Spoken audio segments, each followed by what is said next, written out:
Hi everybody, my name's Hannah and I'm one of the vloggers here on Get Ready for University, and today I'm going to talk to you about dyslexia and being dyslexic at uni. So I found out that I was dyslexic around the age of 13, but it wasn't really classified as dyslexia.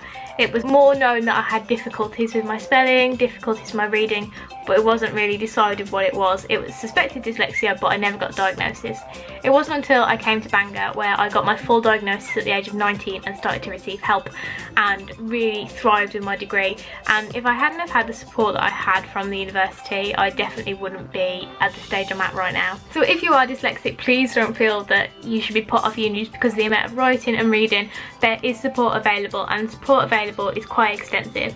So speaking from my experience at Bangor, there is an entire centre dedicated to helping people with dyslexia and dyspraxia and similar learning difficulties. I have been personally allocated a tutor who is one-to-one, and she helps me go through my work. She helps me plan my days, she helps me time manage, and she helps me decide what is important to put in my essay and what really is waffle. She also does things like check my spelling, checks my ordering of my words, and allows my work to come up to the standard it should be if the dyslexia wasn't there. So it isn't like she does my work for me, she just allows me to get to the standard which I could be if I didn't have my dyslexia. With support being there with your work as well, there is also financial support available depending on your funding body. So I am with Student Finance England and I get disabled student allowance. So my disabled student allowance allowed me a free laptop, a free printer, free printing, free paper, free ink, free pens, free pencils, all those kind of stuff. I have an allowance for books as well. A lot of things. I know that if I didn't have those books or I wasn't able to print, it would cost me a lot, because I do a lot of the time have to go back through the notes, and I print everything onto green paper due to my synoptic sensitivity that comes with my dyslexia. And I know that if I had to pay for that, it would be extremely expensive, but the DSA does allow that for you. To get more information about your DSA, make sure you go onto your funding body's website, and they'll have some more information about it there.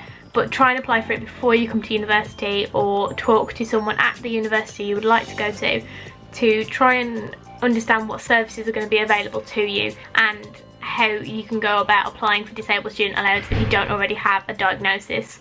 Some of the main tips that I've had is to not be embarrassed about it, be quite open about it, tell your lecturers that you're dyslexic, and if you do have some difficulties reading the PowerPoints, if you have some difficulties keeping up with memory, just talk to them about it and say, what do you think I could do? Do you think maybe you could send me the slides in advance so I could have a bit of a read of them? All these different things. Lecturers are really willing to help you out if you're honest with them about what it is. And I haven't had a lecturer yet who's said to me they won't help me. Try and keep as organised as you can as well. A lot of the time us dyslexic have a little bit of a scatterbrain and can forget about things and forget that time management. I always try and like to plan ahead, a week ahead of myself, so I have that time for proofreading, I have that time to check, because a lot of the time I need to proofread several times. I've made spelling mistakes, grammar mistakes, ordering the words wrong, simple little things like trail instead of trial, which is my recent problem I've had with writing my dissertation. Another tip that I'd have is try and colour code things as much as you can. If you don't understand something or you don't understand a word, underline it and make sure you look at it when you get home, and using different coloured pens allows you to do that.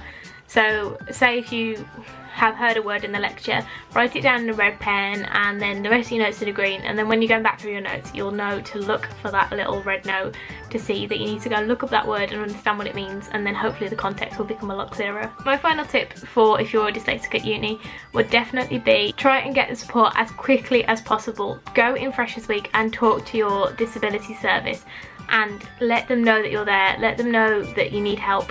If your disabled student allowance hasn't already come through, still go and talk to them, still decide what you need to do, and get into that rhythm of asking for help and kind of accepting the help, because it does take a while to get used to, and the more you delay it, the more likely their appointments are going to become full. They're going to have prioritised other students who went there first, so make sure you go and talk to them as soon as you get there, if not beforehand, and send a couple of emails and just see what they're going to offer you. A lot of universities will also offer studies to research dyslexia, and you can get paid for these studies, so make sure you're signed up to different email services which allow you to be notified when certain studies are going on that require a dyslexic participant, because you can make a little bit of extra money through that way. Okay, so I hope my tips helped you and you're a little bit less worried if you are dyslexic and about to go to university.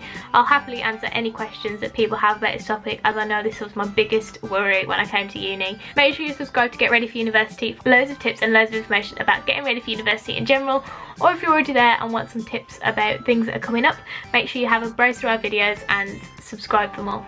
Bye!